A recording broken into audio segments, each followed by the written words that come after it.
Welcome everyone to our next conversation, Deep Roots, Bold Future, talking to an intergenerational group of artists. This is the Painted Brides ongoing series. And so they're going to talk for a little bit. Please invite you to leave comments or questions in the chat and we'll answer them towards the end. Tonight we have two leaders from the Philadelphia dance community talking. The first one is Dr. Brenda Dixon-Gottschild, a movement artist and author, scholar, who I first met at the Bride when she performed with her husband in Frogs in the 90s. And Lela Aisha Jones from Flyground is a movement artist, an organizer, and a collaborator. So their bios will be in the chat, so we're just gonna jump into the conversation. I'm gonna turn it over to Brenda to start. Hi, everyone. And such a blessing that we have this Zoom thing that allows us to come together. Lela and I are going to share this intergenerational conversation, but we decided that, she doesn't like for me to say it this way, but that age will go before beauty. And after we each give a little bit of introduction about who we are at this moment in time, then we will go back and forth really in an improvisatory way, talking with each other, and then opening up if there are questions. So the first thing that I want to do with everybody, rather than saying their names out loud, I'd like for us to just allow 60 seconds to silently, in this virtual space, say their names. However you want to interpret that, for all of the Oscar Grants, Sandra Bland's, or your personal names. But if we can just take a moment and breathe together.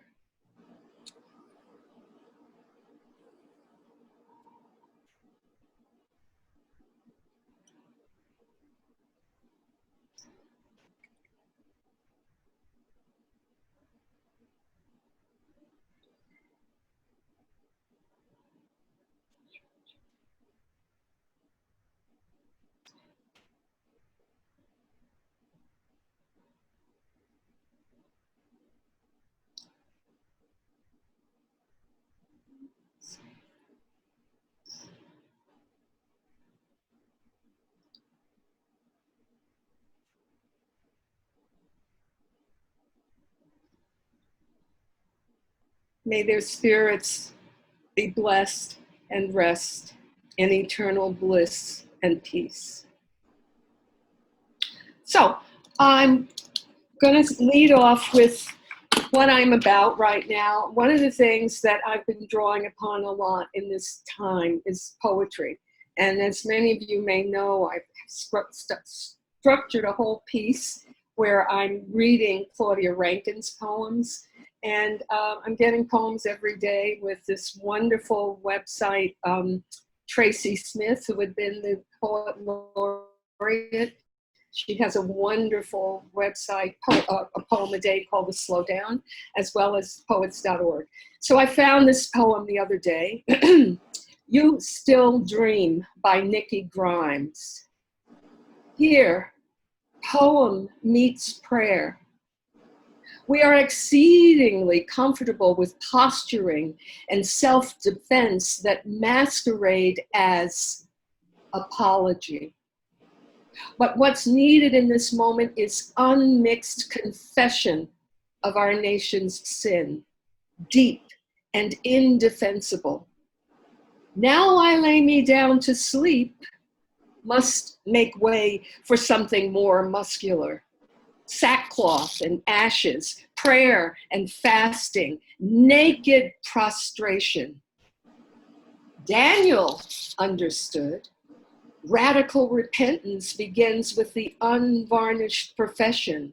You are righteous and we are not. Please heal our nation. Cleanse our stubborn hearts. Show each of us what part to play, broken as Judah and Jerusalem. We cry and come, bending our will toward the good you dream for us still. No matter our sin, no matter what skin we are in. A poem is by a woman named Nikki Grimes, and she says about this poem, confession is the first step towards meaningful change. But when it comes to the sin of racism, many Americans skip this all-important step and jump straight to a pious posture of prayer for the nation. I believe absolutely in the power of prayer, but not when it's hollow. This poem is a response to that hollowness. Just some thought. And another thought about this month. This is August, which some of you may know is known also as Black August. It's unbelievable, the list of things that have happened in Black American history in August. Gabriel Prosser before 1830, an uprising against slavery, Gabriel Prosser. Nat Turner's uprising. Marcus Garvey was born in the month of August, and he began the UNIA, the United Negro Improvement Association, in August. W.B. Du Bois and the others began the Niagara movement in August, which ultimately became the NAACP. Beginning in 1801, in August, the Haitian Revolution began. Aisha, Maxine. And in August, there was also, I don't have the years for all of these, the founding of Liberia. And of course, in August of 1963, there was the March on Washington. And of course, there's another march that's going to be a virtual march on Washington this August as well. Just all of that August stuff. My concerns this period, because this was such an enforced retreat. This wasn't even a retreat for me, which on many of the forums that I've been on, people have been talking about how they've been able to retreat in this time, how they've been able to do some introspection, clean house, literally and figuratively. And I have found that instead, this period of the Rona virus and the race virus have taken me into this direction where I'm just feeling definitely overwhelmed and definitely bigger issues than my dance culture. So I've been reading again and rereading. And I just want to mention some books that I think are important. I hope whoever is teaching, wherever they are teaching, are using this. I hope it can be seen. The 1619 Noel Hannah Jones put this incredible project together last August, again, August. And of course, that was when the first boats came in August of 1619. How could I have forgotten that? There's a big podcast that goes with this as well. So I'm back to that again. I am back to Audre Lorde, the names that we keep seeing coming back again and again, Audre Lorde and James Baldwin, how their writings remain constantly relevant. So I'm drawing upon them for strength. They got through. I'm using a wonderful book by my dear friend Lela Goldberg, Sonidos Negros, on the Blackness of Flamenco. I had supervised Lela's dissertation, but she is now an incredible scholar on her own. And this book is not just about Black influences in flamenco. This is about the beginning of colonization, which really came about in Spain. It wasn't the UK or the Netherlands, in Spain, where through the guise of Christianity, the Spanish separated what was pure and what was sinful. And you can imagine what fell on the sinful side. So this is an incredible piece of research, and I'm so proud of Mayetta for that. I then also went back to this by Arundhati Roy. She's the one who wrote that wonderful novel, The God of, I can't remember the total name, but this is the book that really struck me. Arundhati has been on Democracy Now! Several times. This book is The Doctor and the Saint, Caste, Race, and the Annihilation of Caste. And the doctor was a Dalit, B.R. Ambedkar, and his conversations with Gandhi. And I hate to tell you that Gandhi doesn't come off so well in this. His racism is stunning, okay? And so it's me going then into all these things about race that Rona brought up for all of us. They had been hidden too long, and there they are. And going along with Arundhati Roy's book is a new one by Isabel Wilkerson. It's not out yet, but I'll be getting it soon.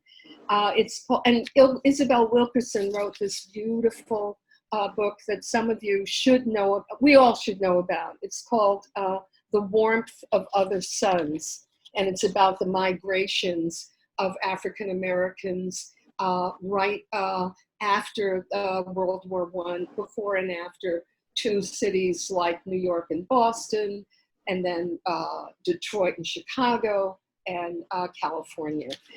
Wilkerson's new book is very interesting, and it's like a companion to Arundhati Roy's. It's called Caste, The Origins of Our Discontent.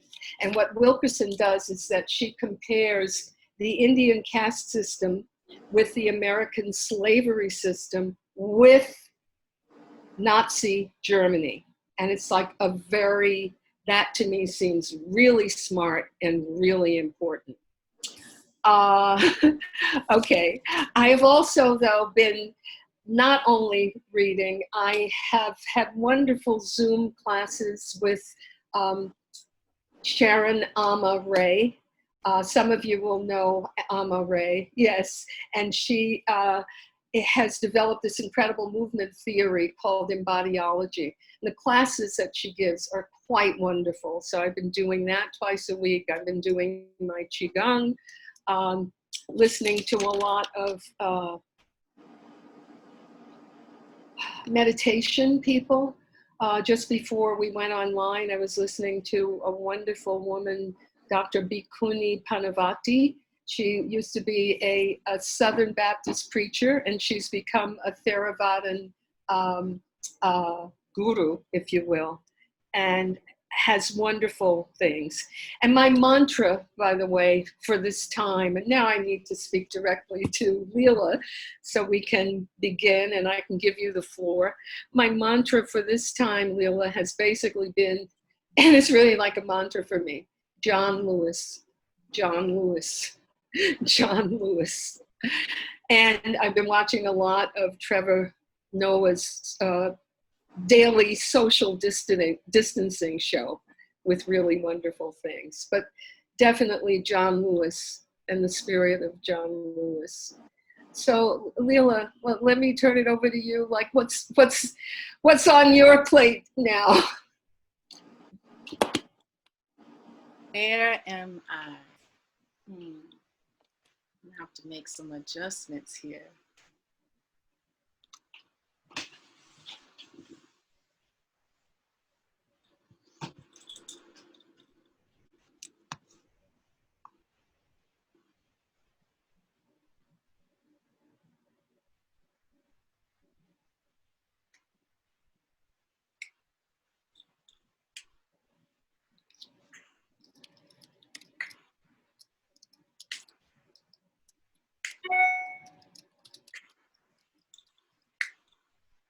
That was a quote. If you didn't get it, let me help you out, because sometimes multiple arts help us.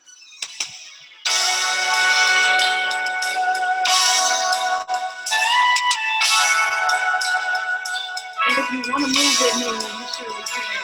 If you know this, it's a homage. You gotta wait for that intro to do its thing, yeah?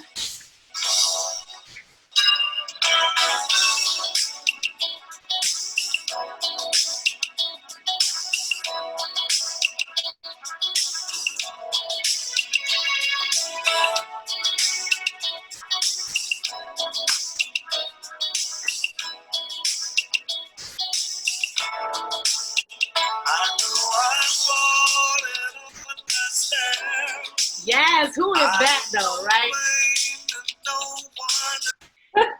That was a quote. If you know the movement quote, you can put it in the chat. If you know the music quote, you can put it in the chat. We'll get back to that. Yes. Where am I? Yeah. I'm a little bit in performance right now, but I'm going to ask you to breathe right now. Inhale, exhale. Don't wait. Breathe. Did you breathe? Embody breath. Inhale, exhale. You should, because you are alive and we are in ritual. If I were to reintroduce, re-remember myself, I would offer that you are communicating with generations of people turned into spirits and ancestors that come together to build the Aisha that is Lela Aisha Jones. Right now I am on Lenape lands. I grew up on Creek, Seminole, Muskogee, and Alachua lands in Tallahassee, Florida. If you haven't heard yet, it'd be up in my bio, yes? It's a Muskogee word for old town and old fields. That's what Tallahassee means. I like the old fields part. Lands worked and groomed by Black and African descent enslaved peoples who grew the economy we now live on and with. Guests here brought by force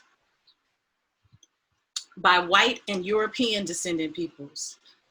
I am a Black woman of African descent, born and reared in the southern US, northern Florida, South, northern Florida, South, with a love for history. Homage to you, Dr. Brenda. Lineage, dancing, and loving instilled by my family. My hair is Black, my eyes are dark brown, my skin is brown, yellow in the winter, yellow tinted in the winter, red tinted in the summer. My outfit is tan and I have on a straw hat, a homage to the sunshine. I'm the daughter of Dora, who's the mother of Maddie, who's the mother of Ruth, who's the mother of Lynn. Lynn is my mother. I'm the daughter of Carol, who's the mother of Sylvester. That's my father. I am also mothered by my younger sister, who was a mother before me and mothered me into motherhood. I walk with normalized privileges of education, cis womanness access, and bodily abilities that are normalized. I have many experiences of oppression. I won't put them in here, but catch me on the real side, the tea side, the wine side, the porch side, or the beach side, and we can talk about it. Maybe with a glass of wine. I walk with my ancestors, and I am present here for those trying to be here, tired of being here, and those to come. I love you, my BIPOC brothers and sisters. Sending love to you. Locate your rest, please, as I know you will locate your action, no doubt. Gratitude.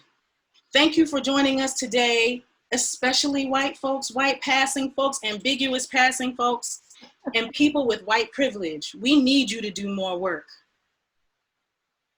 We, BIPOC people, need you to do more work.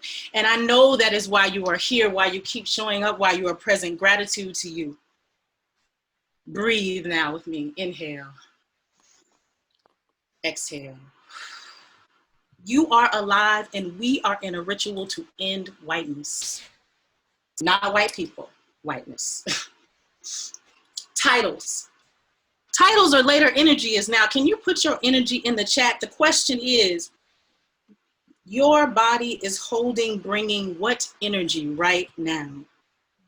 Put it in the chat. Let me see it flow through the chat. Your body is bringing what energy right now? Please put it in the chat, right? Titles are later, energy is now. We feel your energy hits us before Your titles hit us. Yes. Rooted energy, I see. Grounded energy. What energy are you holding, bringing into the space? What's in your body? Joy, rage, and air. Yes. Thank y'all. Thoughtful energy. Yes. It can be a phrase, critical. Yes. Yes. Backyard energy. Thank you. Thank you. Keep that going. And I just want to add to that as we pull this energy in, if you are going to do this work, this labor, no, we are in ceremony. It has begun with our energy, our Aisha, our life force. And whether I am on stage, in classrooms, in the natural environment, or on Zoom, I recognize we are in ritual. And that ritual is today the sacred space of bringing an end to whiteness. Not white people, but whiteness. Whiteness was created for the sole purpose of putting one group of people above all others. I read that a preacher recently said, I can send you the article, it's not white privilege, it's white blessing. It's not white privilege, it's white blessing. And I ask you, who are you going to be now, love? How are you gonna change this love? Who are you gonna be now, love? Yes, how are you gonna change this love? Because that's out there. First, check in with your ancestors, Ibaye, salutations to them. Check both sides. Who's gonna hold you back? And who's gonna move you forward? Check your ancestor. Who's gonna hold you back? Who's gonna move you forward? Then of course you gotta check your positionality. I'm not saying anything new here. Race, ethnicity, class, gender, ability, disability, natural environment, your relationship to the natural environment, which is also something we oppress. It's just an extension of the oppressions. What is your relationship with these things? And if you don't understand your positionality, you are not working towards anti-racism, in my humble opinion. Finally, you got to bring it to your body. And I know me and Dr. Brenda about to talk about this. Got to bring it to your body. Yes, why? Because we hold all of our experiences in our bodies. So let's love them so, know them so, hold them so, right? We hold all of our experiences in our bodies. So if we don't search through our bodies, if we don't spend time with our bodies, check our bodies with the anti-racism work, check our bodies with the anti-oppression work, check our bodies with all of the risings of privilege and oppressions that are more alert and aware to us right now. That's where I am. That's what I'm doing. That's what I'm checking for myself. Yes. So I want you just for a moment to go with me. You have some choices. I'm going to ask you in a moment to close your eyes and move. Now, if you want to be present on video, that's fine. If you don't, if you feel like this isn't for you, I understand. But remember about energy. Put your energy toward the positivity. If you choose to stay behind the screen, have that energy attentive and bring it to us. We're going to move. I'm going to read and let a phrase wash over you. Let this phrase wash over you. And I'd like you to make a choice when you hear a word that moves you, a phrase that moves you. You have the choice to rock, and you're going to rock until the end of that phrase, or you can touch or caress. If you find that as a way to care and to come into yourself, you can sway, make sure you connect it to breathing. But when you hear one of those words, you got these choices: sway, rock, caress, hug, with a rock or a sway. As I read this passage to you, and I'll bring you back with a little hum, yes? So if you feel comfortable, I'm gonna ask you to close your eyes. And remember, when you hear a phrase or word that moves you, that's when you begin and you allow it to continue the movement. You can morph until the phrase is over. Inhale all together collectively. Exhale. Move when and if it moves you. Over generations, we have found so many ways to breathe in this world of the living and in leaving the living. We have gone overboard, we have endured, We have caught ourselves, gotten so good at the game. We have found the navigation tools and exhausted them. We have stood up and standed it up all shaky and still strong enough to get shot. Getting shot for being a famous leader and becoming a famous icon because you got shot. Getting shot for being a famous leader and becoming a famous icon because you got shot. Some of us fall back in because we don't know where to go, and we start singing anthems and saying the pledge and getting patriotic, and maybe that is a revival. I can't tell you how to breathe. The only question that keeps on keeping on is, how are y'all going to give other folks room to breathe? Let Black, Indigenous, POC rise to breathe out their own stories.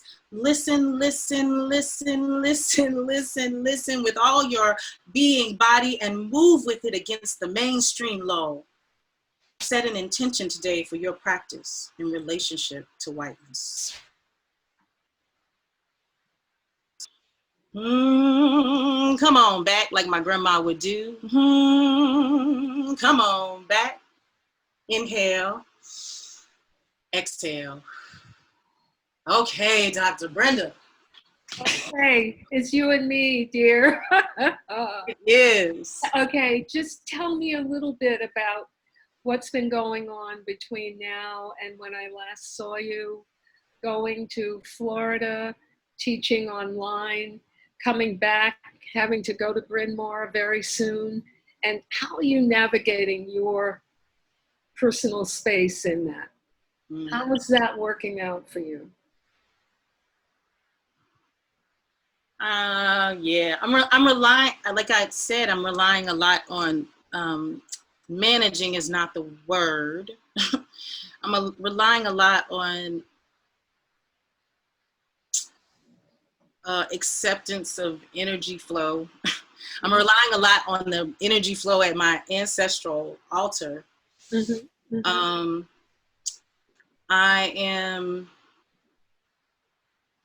definitely walking with continual anxieties about the push to return to normal. It's an interesting, interesting pressure. Right, and that's scary, this whole idea of what normal, you know, where is that, right? Where is that? I'm just gonna, you know, we talked a little bit about Bryn Mawr starting school and the idea of trying to go back to the normal when we're still in the middle of total crisis in many ways. How's that developing, I guess? How's that developing? I think in good, they're giving folks choices about how they want to come in. But there is a sort of energy of, like I said, going back to normal. I also feel like I have to navigate, for Black and brown people, I've got to navigate this in a particular Right. way, being that is me, and it is very high risk for those folks. Right. For us folks, excuse me, I didn't mean to say those, us, me, I'm in that. We're all in it. I mean, really. Yes, we are. Yes. And yeah.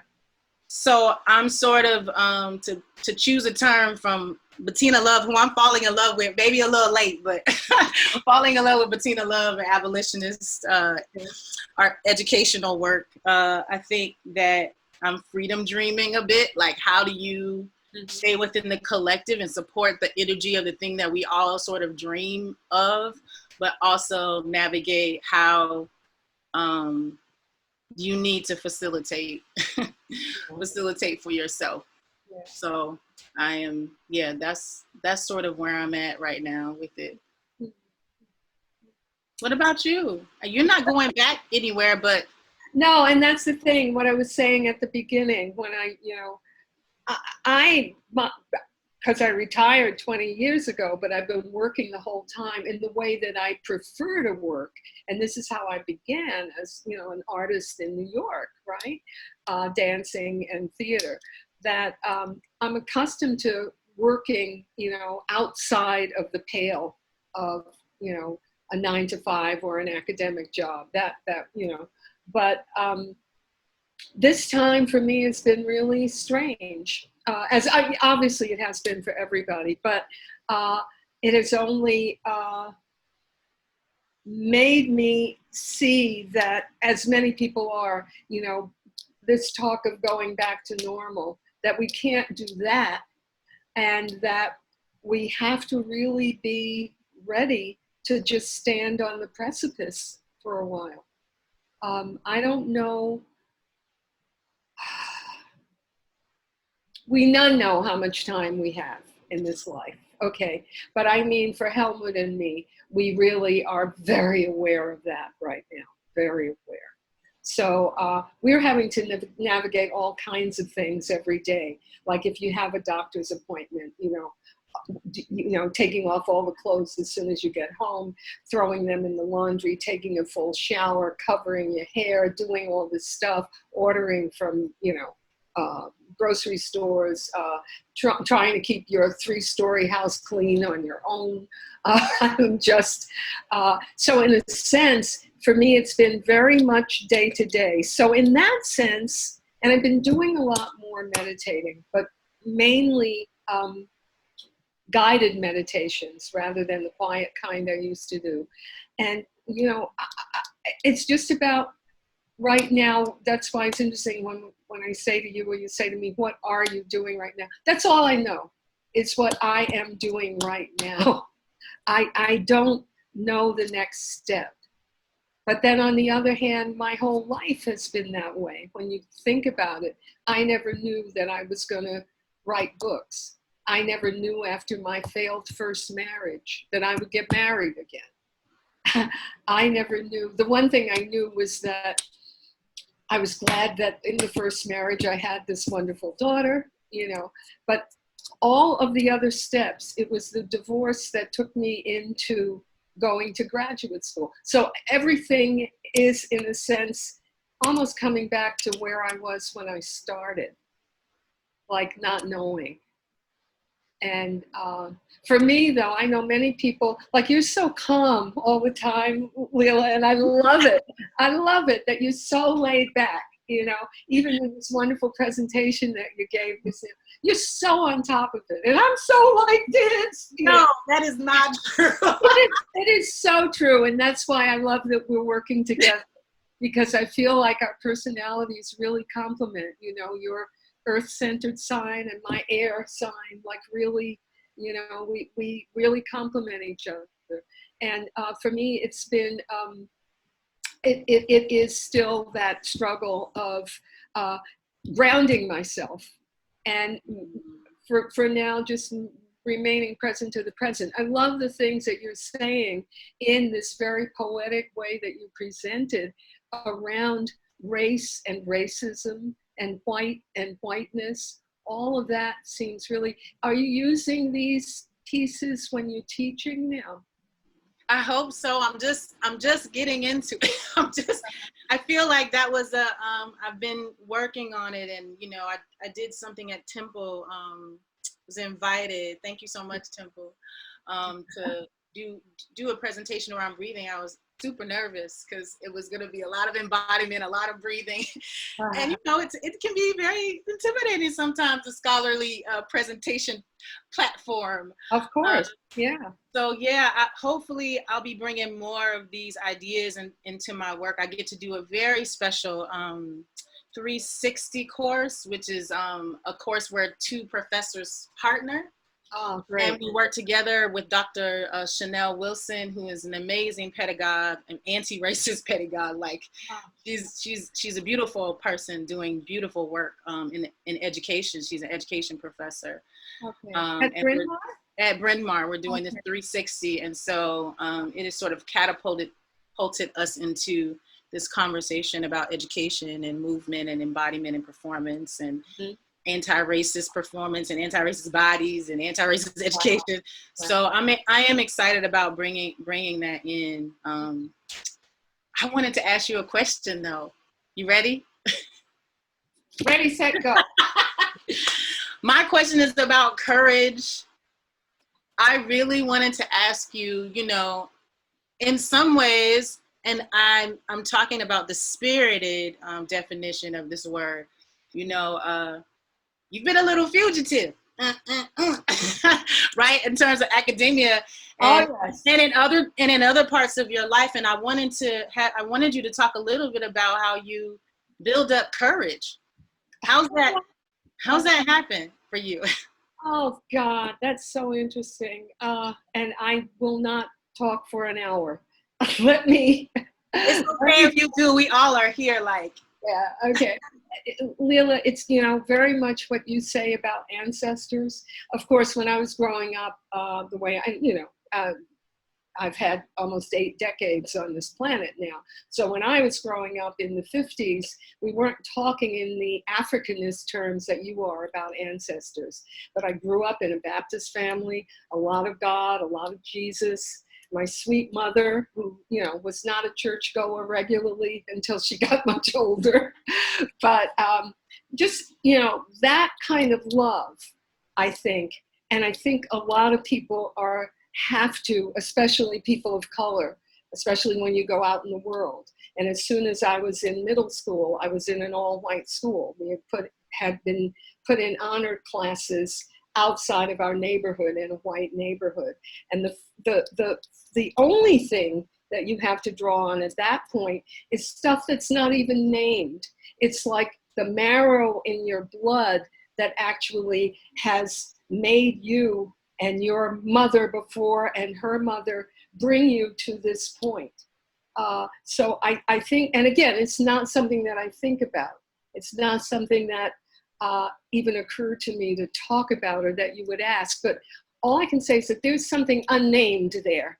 There is something just human and unnamed there that I think has given me the gumption to go on. Because as you know, or maybe you don't, a lot of people didn't know. Even people like Lela, who I've worked with closely, a lot of people didn't know about the incredible mean-spiritedness and bad-mouthing that I went through with the white, elite, middle-class, female supremacist establishment in the dance world, in the dance culture. And the things that kept me going, interestingly enough, was that unnamed thing that I don't even know how to talk about. Always a sense, dance, of course. I mean, that was the one thing for this very oddly shaped body. Dance was something that allowed me, to know that I was me, if that makes any sense. And also to know that I could use the air, or I could use the breath, and not even, again, not talking about those things that way, but that somehow what dance allowed for me actually also helped give me courage, I think. And Helmut, my husband, to have somebody who's really in your corner, and I must say, this is not something that I didn't have a kind of relationship with my mom or even any of my siblings that I could really discuss any of this with. It's all different worlds. But I always felt their support, When I did certain kind of performances, on at La Mama or of other places on Lower East Side. I remember one performance where I had to be practically nude with just a see-through dress on. None of my family came. They didn't know what I was doing. None of them ever saw my performances with the open theater. But my mother knew that, I had been an honor student. I was her baby. She loved me. I had her. She died when I was 51 and she was 91. So I was the last kid at age 40. So I had her for this long period in my life. And I knew that I had these siblings. So something about family. I think really family. And again, not like, I would go to them for anything, but they were there and they were in me, I don't know. And I envy you because I know that you are close to your family. And we, the kind of life I was living, I could never even discuss with my family, you know. Yeah, I just got to do an interview. I am pretty close with my family, but I just got to do an interview about mothering. Mm-hmm. And I realized that so many people, like, I just really realized how fortunate I was, because so many people mothered. My mother mothered me, my father mothered me, my grandmother mothered me, and they all did it in different ways. I've talked, I even created a piece about my grandmother's depression and anxiety at a very very young age. She would talk to me about it. She would give me pamphlets. She'd be like, I have, I have anxiety and depression. Sometimes we don't understand me. Just look at this pamphlet, and like, and just know it's normal. It's normal to feel upset. It's normal to feel, so when that young adulthood anxiety and maybe even depression, especially, young love, depression, the world is over, that really helped me to understand that what I was feeling was normal. There was nothing I needed to go get to fix it. Wow. And I needed to go get it. Just, I needed to sort of go in to go out. Like everybody says, go through to get out, right? So you had me thinking about that, but you also had me thinking about, you started talking about bones and what's in your bones. Have you seen those articles recently about stardust? That we have stardust in our, isn't that amazing? Oh, because I've been thinking about that all the time. Yes. Yeah, because I'm doing a lot, besides the other books, I love astronomy, and I've been reading Neil deGrasse Tyson, and he has a wonderful book. Hold on, I think I have it. This one, Astrophysics for People in a Hurry. Oh my goodness, that's perfect. Oh, and it's so wonderful. It's like the first thing that he starts talking about is that cosmic thing.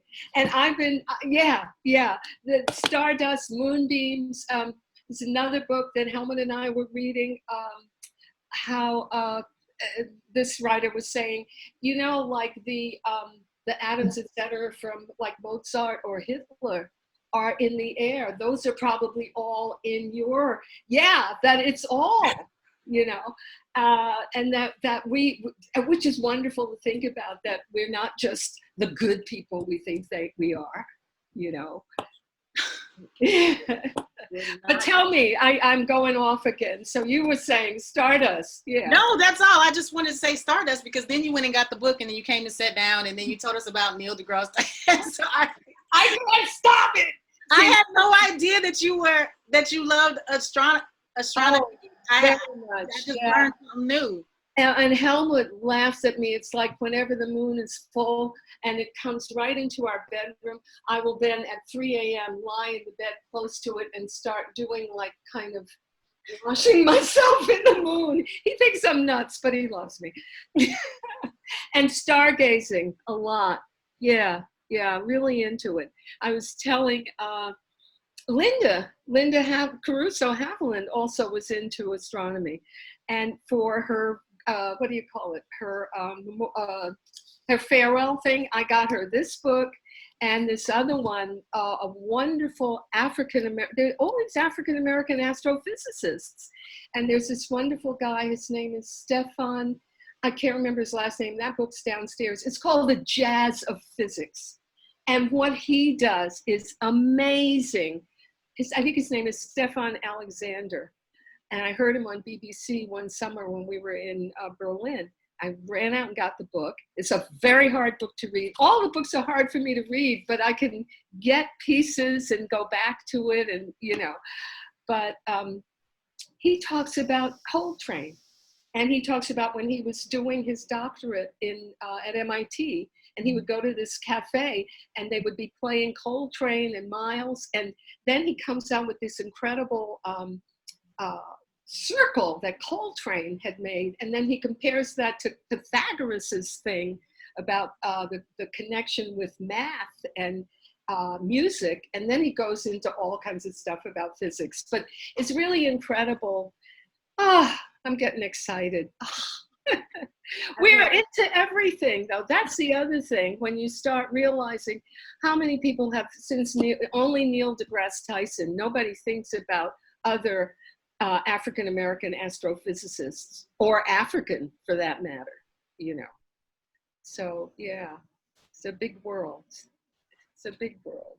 Did you want to ask me something? You remember your question? I'm making it up and that's one thing about my career. I've made it up as I've gone along. I don't have, I'm wondering, are there any questions in the, Lanesha, are there any questions in the,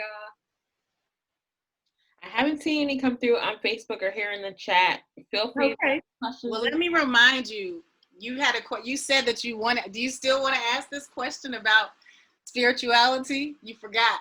Oh, Do you still want to ask that question? If you will allow I'm me. okay, but I'm trying to remember what your question was again. Okay, no, I think what I wanted to ask you, and again, this is something that I didn't experience so much from my generation. You are very close to our African ancestors, not just Africanist, African American. And I wanted to ask a little bit about how you have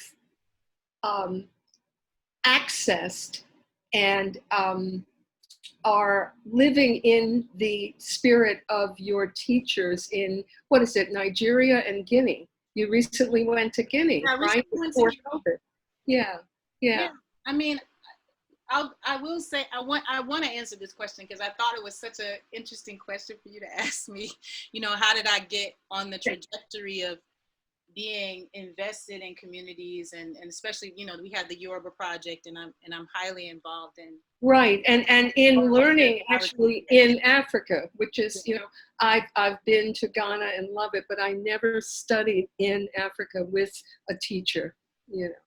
So yeah, I've had the opportunity to be in Oshogbo, but there's a story that even goes back further, and I'll just tell it real quick. And this is a funny story about how life works. When I first went to Cuba, oh my goodness, I always tell this story, and I'm a little embarrassed by it, but I was very young.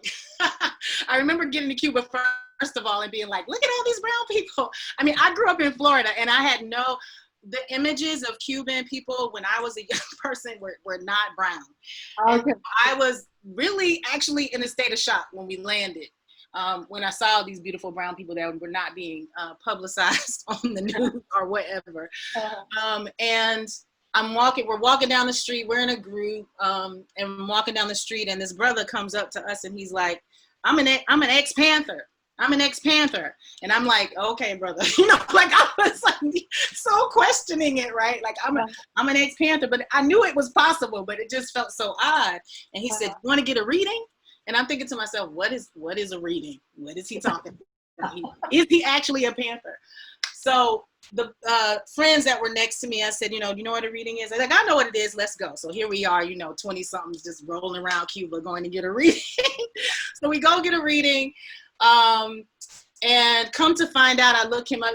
It was a really beautiful reading, and it started me on my trajectory about where I did this whole work about it, Jesus and Egum, but where do my Southern Baptist roots meet older practices, ancient practices of spirituality? And they basically gave me a whole big box of things, and I had no idea what they were. And they said, take this for free. It's going to help you in your life. And you put it in the corner and you do these things and you take care of it and you pray and so I didn't know what I was doing, and I just did it. And that trajectory led me to a community of beautiful people and ended me up in Oshogbo. And Charles Hill, by the way, if you Google him, this is why I feel silly. Okay. If you Google him, he was on CNN. And what is his name? About being an ex-Panther. This is the person who was saying I'm an ex-Panther on the street. Okay, all right. And I looked him up recently, and I think the whole time I was watching the CNN thing, I was like, because this man, he didn't have to be there. He said every time I see like African American people come through, Black people come through, I always try to take them to get a reading. It's so important, get a reading, and I didn't know what to believe, and I looked him up recently, actually. And is he still in Cuba? He's still in Cuba, and has a house, and they've really taken care of him, actually. Okay, put his name in the chat for other people to look. Yeah, Charles Hill. Okay. Hill. But it ended me up in Oshogbo, and I guess the journey between that and going to Oshogbo in Nigeria and learning from the Elibuiban family was Huh. What took you? A long journey of trust. It was a long journey of trust. I met people. I made mistakes. I was with people I couldn't trust, and I was with people that I could trust. You know, and I feel like you experienced that in the Black church too, right? Like not everywhere you go you can trust. I won't go too much longer because I know there's questions. But I ended up in Oshogbo, and I ended up being able to learn there. And for me, I don't know, every time that I go to the continent of Africa, it always makes me think about how rich what I had here was, and how those things intersect. And I think part of that is what also gets me through, because I think the homelessness that you can feel as a Black person in this country, I felt. I never quite was that girl that was like, I'm Ghana, I'm Guinea. There was a time, African dancers like, I'm Guinea, I'm Ghana. Yes. I'm just in period in the Black community. And I was never feeling that. I would always feel like, well, I like that dance, but I don't know. Or I like to feel that music, or I'm not sure. And so I think that sort of helped me believe in a diasporicness or homelessness, which is a beautiful type of homelessness if you can embrace it. Oh, interesting that you still call it homelessness. Also, I know the other thing that I was saying about this thing with family and love, even though I very soon when I was a teenager couldn't buy into it, I know that for me, the Black community, just growing up in Harlem, which was a mixed community and not that large, but that community gave me this, I felt at home. I mean, I guess I didn't know to feel homeless, because I felt so surrounded by a positivity of Blackness in spite of all the crap that was going on. I mean, I know that you had that too. Because, and now when I go like to my family reunions and you see like 200 people, so all of that, I mean, that sense that we have come through something in a way that our white brothers and sisters may not have understood, of a kind of community that we had to make, here, and I'm talking about in the USA, that, all the crap might happen when you're out at the job or teaching at, Temple or whatever, but when you would come to my mother's house in New York, and my siblings would be there and cousins, and you're home and they all love you and you're protected. But you mean something else though. Like I do. I mean, the search for Black people all over the world was an early thinking for me, thanks to my father. What was it like to live Black? And I think when I went out into that, it put me on a search for what is home, even though I did feel home, but it returned me to home, and it had me a lot of questions about what kind of Black living did I want to do. Is home. Okay. Yeah. Yeah. Oh, well now, Nash, tell us. Yeah, I know we're towards the end. I'll throw you this question here before we wrap up. So Lisa wanted you both to talk about taking action with so many of our normal paths of acting mitigated by the pandemic, and other paths abrogated or in jeopardy by white supremacists, Christian supremacists, and the greedy few. So kind of taking action in this time with so many barriers. Mm-hmm. Is that Lisa Green? Was it your question? Hi, okay. Student years ago from Temple. So Lisa or anyone else, what I say is the fact that you found your way here is something that's important. There's a lot of information in the chat. And then the other thing that I think is really wonderful is that you will have to find your way. You will have to find it. Lela or I or Lanesh or Maxine, nobody else can really tell you. Do you know what I'm saying? Do you understand what I mean? We can't tell you how. We can't tell you how or the what. We just know the why, that and you know the why, that it needs to be done. I would also say in some very Zen way, in your heart, you already know. And I will also say something about Meira's, and Lisa, maybe you remember Meira. her family is having every Saturday night they Zoom extended family. And I hope Meta wouldn't mind me saying this, but they Zoom online over dinner every Saturday, which is Shabbos, you know. They Zoom on Shabbos and have a topic or something that they're going to discuss. And she had also talked about, she had asked me at the beginning of, you know, after Mr. Floyd was killed and Breonna, and she had asked me, she had said, I'm so concerned about you. What can I do? And I said, look, you don't have to be concerned about me. You be concerned about yourself. And what you do is you will find a way. Don't ask me what. And the first thing that Meta did was actually she and her daughters had a little reading group. And they had gotten probably Ibram Kendi's How to Be an Anti-Racist and the very important book, Robin DiAngelo's White Fragility. So they were reading it together, she and her daughters, you know. So there's things, Lisa, that you, in your heart, you already know. Okay? Yes, I'm doing them, but hearing you both speak about courage, because I feel so oppressed and I'm struggling so hard to keep my spirit up right now and to keep moving forward, but it's so terrifying. It is. So I just wanted to open that up to you guys, because yes, hearing you speak about courage was beautiful. Oh, great. And of course, I think that's why we have meetings like this. I was so down yesterday after I heard about the post office Yes. and what the pretend president is trying to do. And Trevor Noah talks about it. And Trevor says, and I love that Trevor can give it to us with a joke. Trevor says, you know that he will do whatever he can, legal or illegal. And I thought, I'm dying, you know. I had to go in the kitchen, put on some music. Again, that's where dance kind of lifts my spirit. Yeah, I just put on RTI and just started dancing, and Helmut held me. And, you know, we have to go through those things because that's the truth. Yeah. Your feeling is true.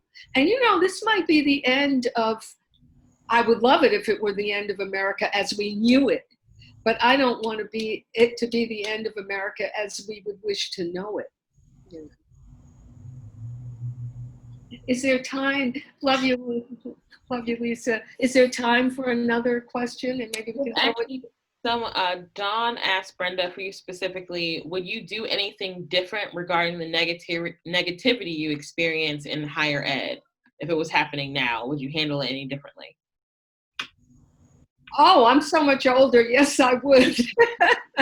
And I never wanted to say that I would live my whole life the same way. And certainly, I think of all the times that things were said to me. But see, I'm still that personality, that sometimes something is said to me and I'm not the one to come up with the comeuppance immediately.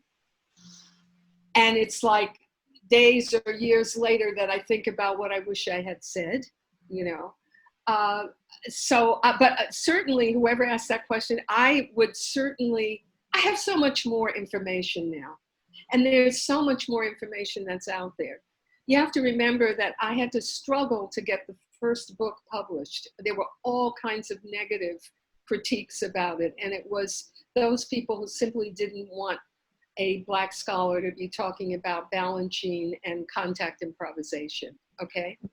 So I was inventing as I went along. I did not go to school at City College in New York to be a scholar. I went there as a French and Spanish language major. And City College is nothing like going to Harvard or Vassar or whatever. I didn't really have academic training. And I made this up as I went along, okay? And it was at a time of early dance studies in the late 1970s, early 1980s. But still, they, and I won't mention their names, but you can imagine who they are, they were very interested in me not being part of their club, okay? And there's certain things that a Black scholar is supposed to stick to, you know, which I didn't, right? So I hope that answers your question, whoever asked it. And I would like to have a question for Lela before we have to go. 7:02. You said everything so beautifully. I don't know. I think you're right. I mean, I think that's what I'm always advocating. Locate your action, leverage your privilege. You gotta find your own way. I can say a little bit about what my way is, but it's real short. Right now, it's very small kind of micro moves. And I am so I did go the slow route, and I'm in awe and so grateful for the diversity of ways in which people have come on the internet and done this and done it classes, and it's just, oh my goodness, I'm totally overwhelmed with joy that there are enough of us to fill all kinds of spaces that even allows me to say I'm making micro moves. And so that's where I'm at right now. I'm just kind of taking it slow and trying to, I think I'm a little bit past the seeding, but I think I'm nurturing, I'm hoping to do more work of nurturing small groups and small communities of people. And I think that's probably, people know me. If they know me, they know that's what I'm always doing, collecting small groups of people and talking and working and trying to figure out where our actions belong. Your organization stuff is incredible, really. And I feel like Bryn Mawr is so fortunate to have you and to have this trajectory of arts, dance, education coming into that stream. That is like really, and it shouldn't be awesome, but it is awesome because it's, you know, it's a new move for them. Well, and thank you to you for, you know, I mean, my friendship with you, I've just called it a friendship. I think that might be the first time that I've said that. I said I wasn't going to get emotional. No. But anyway, my friendship with you has really taught me about, man, you got me at the end. My friendship with you has really taught me about what's possible. I just really think that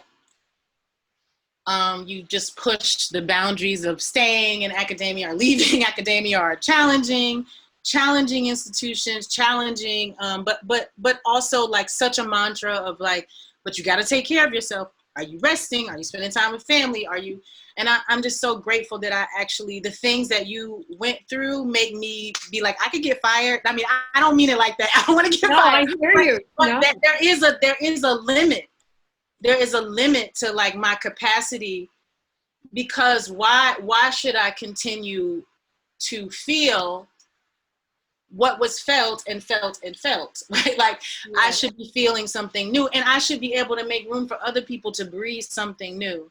And I think first but along with this, you have to do that for yourself. You have to make certain boundaries. And I think you really taught me through your work and through our friendship, you taught me a lot about what that means. How to stand up for myself.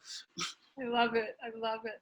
And I think I probably said at some point, and this was what I learned when I was doing basically the balancing stuff, that you have to act like you have nothing to lose, you know, because you do have your family. You do have the ancestors whose shoulders you're standing on. You have your healthy black dancing body. You know that you are not going to go hungry, even if you lose a job. That in a sense, you have nothing to lose because you have your life. Yeah. Oh boy. Anyway. Thank you both so much. It was such a beautiful conversation. Thank you, Laura. Yeah. Connie waving. Okay. I wish everybody could just say their name. Can we stay on for a second more? Sure. Can people just unmute and just say your name? Sure. Lenny. Hi, Lenny. Honey. Honey, hi. Julie. Julie, where's Julie? Oh my God. Anyway, hello, Julie. Marlene. Hi, Marlene. Muriel. Muriel, come in. Hi. Oh, we danced together. Marla. Mary Anthony. Oh my God. Hey, Marla. Hey, that Maxine. Maxine, Marla, Esther. Lois, Miriam. Jerry, Lois and Jerry. Jerry, Oh, Paris. Lou is there. Louis Whittington. Hi, Lou. Joan Huckstep. Right. James, Jamie McCrae. Charmaine Wells. Hello. Hello, everybody. Danielle Schaefer, my new Facebook friend. Oh, Miriam Phillips. Hi. Hello. Hello. Hello. Ellen Robbins. Hi, Ellen. Ellen Robbins. Hi. Was also dancing together. Uh-oh, somebody's ringing. Hey, Julie, I see you, Ani. Hi, I see y'all, Leah. Caitlin. No. Wait, I saw somebody else too. Wait a minute. Hey, Tiffany. Gotta move to the next screen. Now, Tiffany. Hi, Tiffany. Hello. Hi, hi. Here's Ursula. Mwah. I know, Jesse, Betty. Hey, Ursula. Lela. Ursula, good. Annie. Hi, Annie. Deborah Cottage. Hello. This is such an interesting intergenerational group. Oh, my dear Lois Lowenstein. Lois is my dearest friend, and Lois is not on screen, but Lois and I danced also with the Mary Anthony Company, and Lois is my close friend, yes. Mary Alford, hello. Everybody. Jamoris Rivers, hello there. Jesse Phillips Fine. Okay, I know this was silly of me, but I wanted very much to feel like we were all in the room together. Greg Giovanni, hello there, Greg. And Elizabeth Bergman, hello, Elizabeth. Teresa Shockley, Terry. Hi, Terry. Hi, Terry. All with the high voice. It's almost like we're at the front giving hugs. Hi, Leah. Oh, from Vermont. Yes, yes. Hi. Betty Leecraft is someplace there, And but we Betty. can't see her. And here's this beautiful person. I don't have your name on there, though. Let's say hi, Brenda. Okay. You got so much love, Dr. Brenda. Okay, love to everybody. And if we missed your name, you know that we love you still. Yes. You too. Beautiful. Oh, bye, everybody. Bye. Thank you, everyone. Thank you so much, everyone. Thank you.